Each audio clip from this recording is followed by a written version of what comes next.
Sveiki, draugai, bičiuliai. Atvažiavau į Lentvarį. Žmogus mane dabar pavežios ir man aprodys Valdo Bartkevičiaus turtus. Kiek yra Valdas Bartkevičius pristatęs įvairiausių namų ir kiek iš nusikalstamos veikos yra realizavęs pinigų.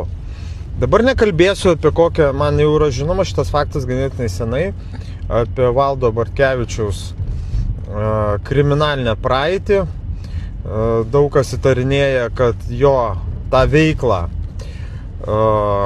dengia ir Lietuvos policijos pareigūnai, nes čia turėjo iš ne vieną bylą, iki teisminį jau ale pradėta, ten grėsė iki 12 metų, bet kai tik tai Valdas Bartkevičius pradėjo rinkti paramą Ukrainai, visus problemos su teisėsauga pasibaigė, tai čia nieko nuo.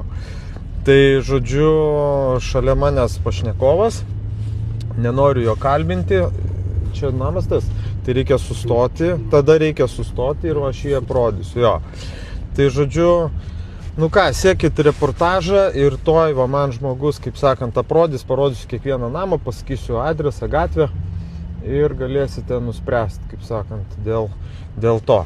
Tai va, tai žodžiu, pradedam nuo pirmo ir parodu. Gerai, okei.